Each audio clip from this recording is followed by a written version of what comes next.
Olá, bom dia a todos. Sejam todos bem-vindos ao nosso Café com o Evangelho. Eu sou Leila Rocha de Oliveira. E Roberto Antônio de Oliveira. Nós somos do Centro de Estudos Espíritas Allan Kardec, aqui da cidade de Olambra, cidade do interior de São Paulo. Hoje é dia 20 de agosto de 2020, quinta-feira. Então, uma manhã com cara mesmo de inverno, um ventinho que começou nessa madrugada, mas é muito bom. Quando estamos juntos, aquecemos os nossos corações, que esquecemos até a temperatura lá de fora. Então, bom dia a todas, particularmente a Sueli mais uma vez aqui conosco, pelo Instagram por enquanto ninguém. Então, realmente, Leila, agora nós voltamos então com aquela cara de inverno, né? Já tinha mudado, né? Então voltou agora. É verdade. Bom dia, Leondina. Muito bom, Leondina. Já preparou o café? O café está quentinho, gostoso. Sintam-se acolhidos, a casa é grande, podem ir se aconchegando. Hoje, essa semana, nós trouxemos um convidado muito especial, que é o Camille Flammarion. Falamos do Camille Flammarion, falamos onde ele nasceu na França, nasceu no século XIX, 1842, veio de uma família humilde, mas de uma inteligência acima da média, sempre se destacou. Ele era autodidata, estudava por conta própria, muitas das vezes à luz do luar, por não ter nenhuma vela para iluminar os seus livros. Mas nada disso o desanimava. Muito jovem ainda, ele já tinha livros publicados. Com 16 anos, ele já havia publicado livros. Então, foi assim, era considerado, chamado poeta dos céus, porque ele aliava a ciência, a filosofia e a religião. Bom dia, Regina, bom dia, Dona Adélia, bom dia a toda a família. Bom dia a todas, tudo bem? Particularmente aí a nossa querida Maria Regina Carósio e também a Adélia, né, Adélia? Quanto tempo, né? E agora nós estamos também com a participação do pessoal do Facebook, né? A Cirlei, mais uma vez, bom dia, Cirlei. O Arnaldo, bom dia, Arnaldo.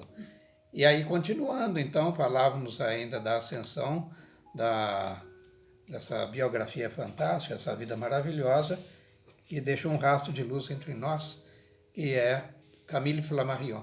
Mas em 1874, portanto, aos 32 anos, Camille Flammarion contrai matrimônio. Casa-se com Sylvie Petit, sua namorada de infância. Que maravilha, né? Prosperou, vingou, agora temos ele casado, e ele leva ela em sua lua de mel e nada menos do que um balão. Que fantástico, né? Olha, uma lua de mel, mas naquela época devia ser, porque ela conhecia desde pequeno, falou, vou me casar com esse aventureiro, vai ter muitas emoções. Uma lua de mel, passeando em um balão, observando toda aquela paisagem ao redor, bem romântico, né? Provavelmente os franceses gostam muito de um queijo, de um vinho, aquele pão, e ali eles passeando, degustando uma comida gostosa e mas ao lado apreciando. Desse glamour, Leila, tem esse glamour, mas aí, depois do glamour, aí vem também os compromissos, né? E essa Sylvie Flammarion, antes Petit, ela então mostra que veio. E ela, junto com um grupo de mulheres, funda a Associação Pacifista Paz e Desarmamento por Mulheres.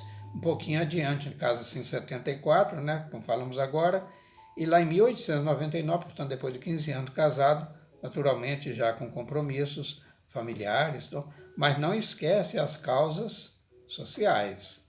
Então aí o desarmamento por mulheres, paz. Já naquela época, hein, gente? Final do século XIX, né? É o último ano, né? O último ano do século XIX, 1899. Mas o Camille, nós comentamos inclusive ontem, porque muitas das biografias dele focam mais na parte científica, dos seus livros científicos, mas não tratam muito da parte religiosa. Alguns até colocam assim, não, essa parte aí do espiritismo, deixa isso de lado.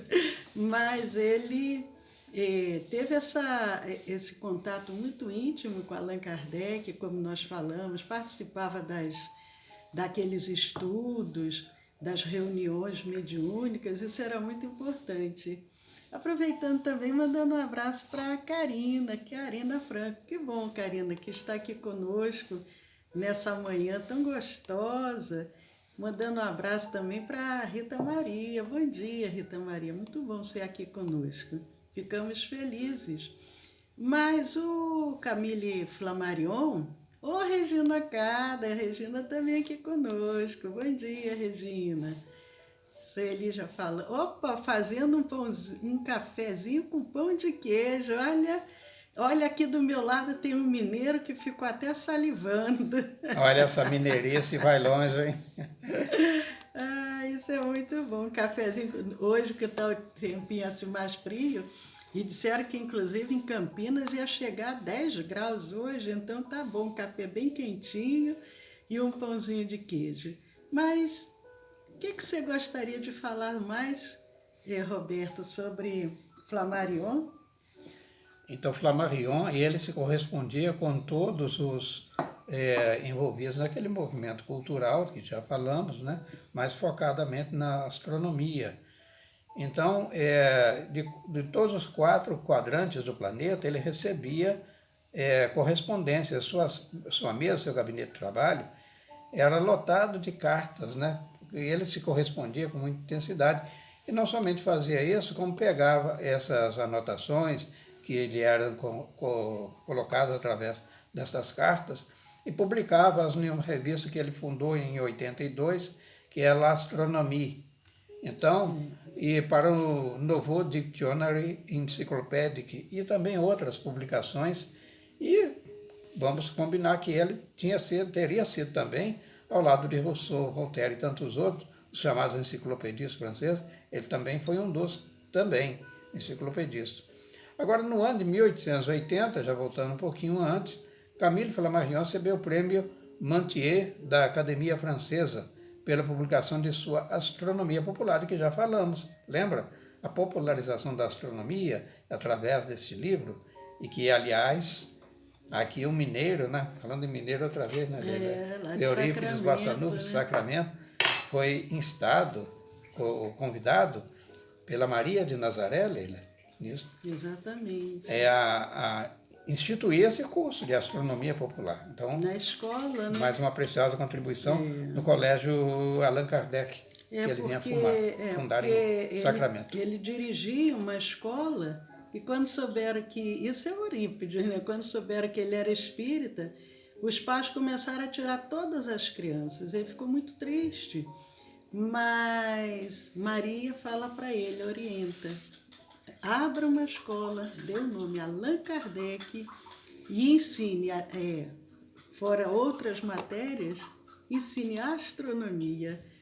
Isso no início do século XX.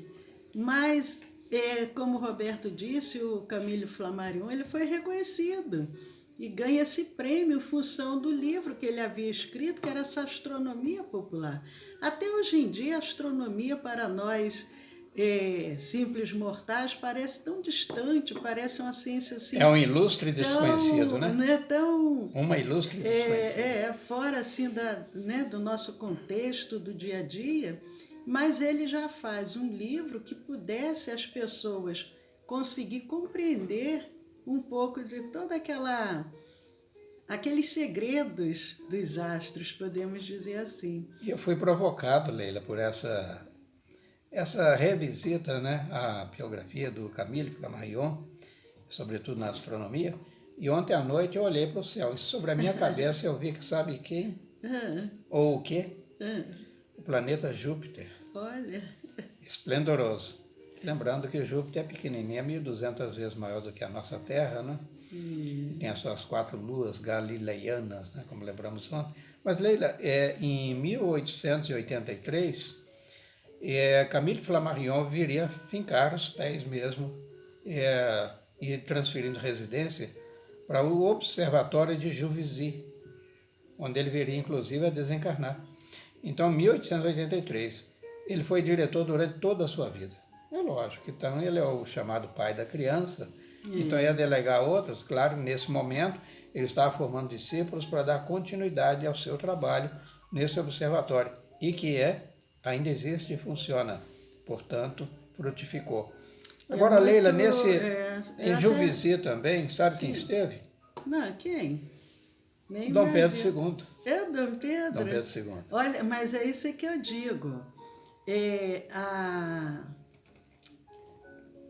São todos interligados, eu não falo sempre isso, são todos interligados. O Dom Pedro, como espírito, vinha através de Zilda Gama. Zilda Gama era filha do Vitor Hugo. Vitor Hugo também era amigo do Dom Pedro. Dom Pedro também era amigo do Camille Flammarion. E o Dom Pedro, voltando só um pouquinho que eu quero falar do Dom Pedro, mas só para que a gente saiba, porque esse observatório, o Flammarion, ele ganhou um terreno. Ele ganhou o terreno e ali ele constrói esse observatório, e é um prédio muito bonito. E ali ele, como o Roberto disse, ele passa o resto da sua vida ali, incentivando o trabalho, também de observadores. Pesquisando. Observadores, amadores. Mas o Dom Pedro chegou a visitar o Camille Flammarion? Sim, lá em Juvisy. Olha. E a prova disso é que tem uma árvore lá plantada por ele, tem lá uma placa. O Dom Pedro plantou a árvore. Dom Pedro plantou, então essa árvore tem a prova, quer dizer, laços estreitos, como a Leila colocou, as pedras, elas que não têm pernas, né, as pedrinhas rolam e elas se encontram. Imagine nós que não somente temos pernas, mas como temos alma, né? E então, todo ano, quando, por ocasião do desencarne de Flammarion, da data da morte dele, os astrônomos franceses costumam ir lá visitar o observatório, porque inclusive o túmulo do Flammarion é ali no próprio observatório. Antigamente podia-se fazer isso, né? A minha mãe conta, né, que os familiares eram enterrados no jardim da fazenda. Então ele é enterrado ali no próprio jardins do observatório. Continua dali ainda, se ainda não reencarnou, continua observando. Mas é interessante, Leila, que já falou no túmulo, né? Ali nas lápides, onde ele está inumado. É um jardim. E todos os anos, na época do aniversário de Camille Flammarion, quem vai homenageá-los? Membros da Société Astronomique de France, que ele teria fundado, Camille Flammarion, em 87. Então, por respeito, por apreço ao mestre, ele, os demais que o seguiram, né, estão ali todos os anos revivenciando a sua memória. Interessante. Ele tinha e né? Nós falamos respeito, sobre Kardec, né? A credibilidade, né? Nós falamos sobre o discurso de Flammarion, mas não foi no Montmartre, não, foi ali no Père Lachaise, quando foi feito o traslado dos restos mortais, dos despojos, né, de Kardec, Allan Kardec. Então, está sepultado, alguém disse ontem que tinha visitado, né? Isso, a Janete? Não, é alguém. Agora eu estou até esquecida. Lá em Père Lachaise. Então, lá na França. Só uma correção, porque ontem falei que foi no Montmartre, mas não foi. Porque hoje quem visita sabe que o cemitério ele fica sobre um plano inclinado.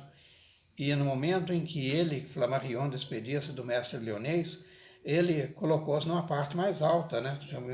Uma parte elevada, seria quase um promontório. Então o cemitério não estava tão ocupadinho como está hoje, né? mas ele foi reconhecido várias vezes em função da competência, do trabalho que ele realizava, e alguns prêmios ele foi ganhando ao longo da vida. Ele também teve uma vida como ai meu Deus, como é que fala? O Leon Denis? Não, O Victor Hugo? O Victor Hugo. Sim. Também teve uma vida bem plena, e ele também. Então, ele, em função dos seus trabalhos que se popularizaram muito na astronomia, em 1912 ele ganha um outro prêmio também, que é a Ordem Nacional da Legião de Honra.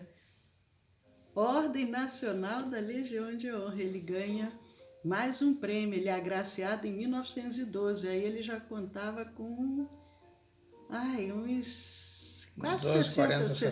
Né? 60 anos. Aliás, não, 70. 70? 12? 70. Sim, 12 com... Que é 48. 58. 12 com 58, 70.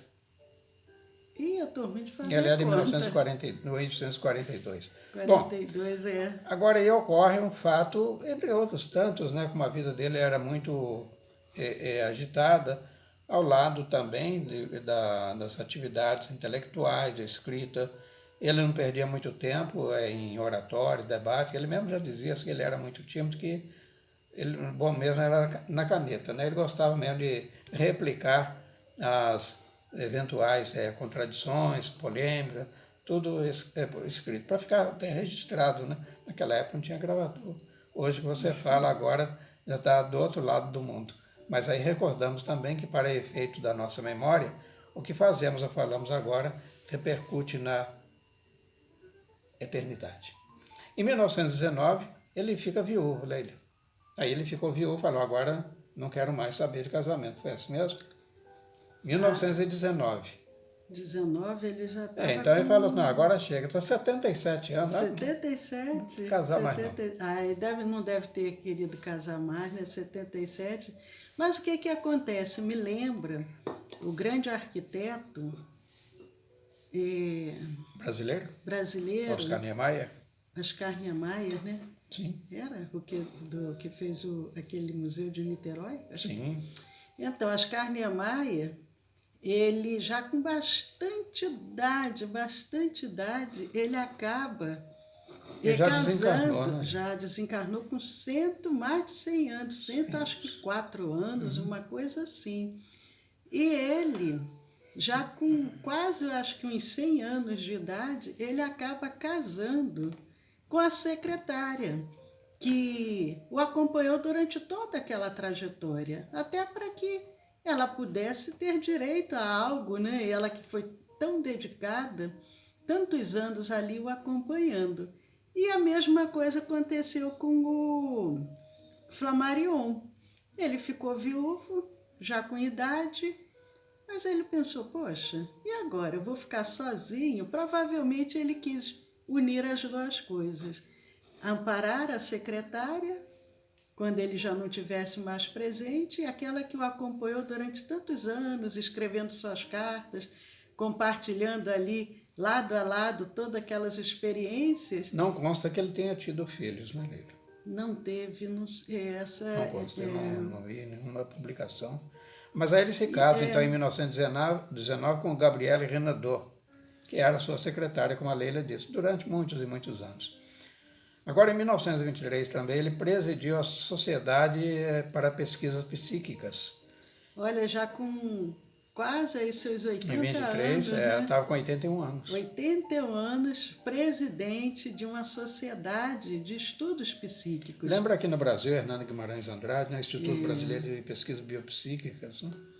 E a gente vê, muitos de nós, vamos adquirindo experiências de vida, mas vamos sendo tolhidos.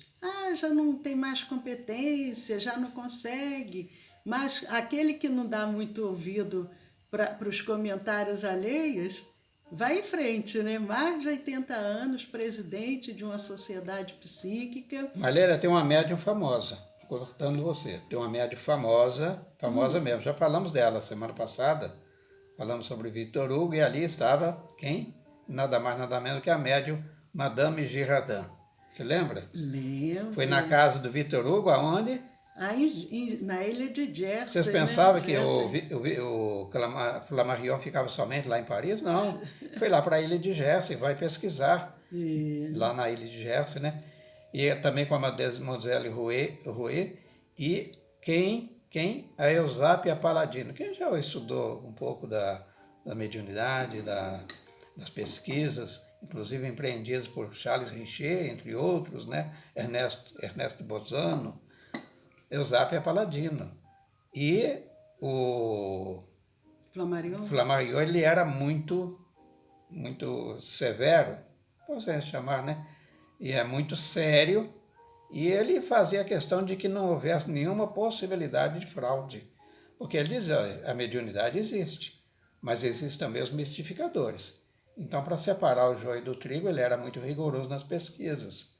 Até porque, às vezes, com aquela expectativa do público de querer que o médium trouxesse alguma informação, acabava o médium se deixando levar e trazendo um pouco de misticismo, de animismo. E ele era muito rigoroso. Essas médiums desse período, elas passaram assim apertos terríveis, porque elas eram testadas de forma muito rigorosa. A Eusápia Paladino mesmo, eram duas mulheres que revistavam ela, tiravam toda a roupa, revistavam, depois ela se vestia novamente, ficava na presença ali de todos observando para que não pudesse haver nenhum truque, nada escondido, para que pudesse trazer a sua manifestação, seu intercâmbio ali espiritual. Aí ele casa-se, aliás, essa Gabriele Renaudot, que auxiliava ele nessas pesquisas. Então, a Eusápia Paladino, particularmente, ela examinou tudo, ou seja, toda a roupa, não tinha nada sobre, debaixo. Eles tiravam toda a roupa, era examinado por duas mulheres para que não tivesse nada escondido. Os fenômenos aqui vinha de ocorrer e que Victor Hugo se debruçaria para pesquisar bastante, e a Eusápia Paladino, porque ela era uma excelente médium de materializações. Nós já vimos que as materializações, elas requerem a penumbra, né? Ou a escuridão, para poder favorecer as materializações, as aparições tangíveis, inclusive. Só que também ensejava, por estar no escuro, as fraudes. Então, para evitar isso, a médium era amarrada, a Eusápia Paladino, e as demais também. Então, para evitar... Então, no final, ele falava assim, olha, não há fraude. O que ocorre é realmente verídico e é por atuação do plano invisível. Isso é muito importante, porque você fala assim, não, coitadinha, não vou amarrá-la não, deixa aí... Não, e elas próprias, médicas, não, fica à vontade. Eu não sou mistificadora, então estou tranquilo, confiante, mas pode amarrar, isso vai dar segurança para vocês e para mim também. É verdade. Agora, nosso tempo já chegou ao final hoje, mas só para que a gente volte um pouquinho para frisar bem esse detalhe tão interessante de Dom Pedro ali nos jardins do Observatório. Falamos do Dom Pedro I, viu, Leila? O Dom Pedro I, só para saber, ele tinha uma raiz lá com os austríacos lá em Viena, né, naquele palácio fantástico lá. Então, ele tinha também, já, além da Casa de Orleans, que era da França, tinha também com os Habsburgo, lá na Áustria, né, casado que ele era com uma filha, uma descendente do Habsburgo, né. Então, Pedro I. Então, esse Pedro I, não o segundo, assim, para deixar bem claro, foi ele que plantou um cedro. Um cedro do Líbano, lá nos jardins. E o Flammarion marca nesse momento assim tão especial, ele faz uma prancha de cobre e coloca ali os detalhes, né, do que aconteceu. Portanto, como, né? eu disse, ainda está lá, está gravado esse ato. Mas amanhã nós vamos continuar falando de Camille Flammarion. Hoje é quinta-feira, dia 20 de agosto, 20 horas, nós temos o nosso estudo, o nosso curso de Espiritismo. E ao final nós temos o passe, a distância, a magnetização das águas, das medicações. Quem desejar tanto participar do tratamento ou oferecer da sua própria vibração, para que possamos juntos auxiliar, contribuir com os benfeitores amigos, porque Jesus nos convida ao trabalho.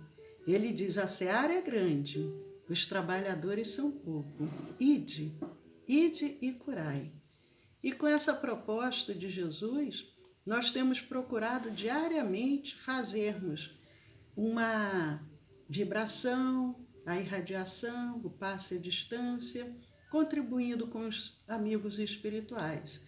Amanhã nós vamos dar continuidade a essa história, encerrando, porque tem muito o que falar, mas é apenas uma provocação. E convidamos a todos que ainda não conhecem os nossos canais do YouTube e do Telegram, entre lá, se inscrevam, compartilhem, façam um comentário, deem um joinha. Aqueles que já conhecem, que já se inscreveram, entrem lá também, compartilhem, deem um joinha, façam um comentário. Eu já comentei, a nossa gravação feita para os nossos canais, ela é feita separadamente, então fica sem nenhuma interferência de ruído, fica uma gravação não vou dizer perfeita, mas fica melhor de ser acompanhada, quem desejar rever. Então, o nosso canal do YouTube é o Centro de Estudos Espíritas Allan Kardec, aqui de Olambra. E o canal do Telegram é o SEAC Olambra. Juntos podemos muito. Uma alegria muito grande. A Sueli disse que o pão de queijo está uma delícia, que ela está saboreando. Está me provocando, e que podem né? chegar, tem para todos. Olha, Sueli, rapidinho eu chego aí a Campinas, hein? É. Não me provoque. Olha, eu sou dotado do dom da ubiquidade, hein? Se eu aparecer agora do seu lado aí, não se assusta. Um abraço para a Márcia, para a Eliane, para a Janete. Muito bom vocês aqui conosco. Um abraço para o Luiz Felipe. Então, hoje, 20 horas, aguardamos vocês e amanhã, às 10 da manhã. Um dia abençoado, muita paz a todos. Muito obrigado mais uma vez. Olha, desculpe que às vezes eu me empolgo, né? Mas eu sou realmente assim meio apaixonado. Ainda sou muito imperfeito. Diz que a paixão é o sentimento dos imperfeitos, né? Então eu estou no meio. Mas, então, assim, com muito prazer que eu compartilho com vocês, porque é da lei, né? Espargir a luz, é nosso dever, e também esclarecer a muitos que não sabem lá da história do Espiritismo, essa doutrina que nós hoje tanto apreciamos, que não nos deslumbra, mas nos esclarece, nos consola, nos dá um norte, enfim. Então, muito obrigado mais uma vez e até amanhã neste mesmo horário, se Deus quiser.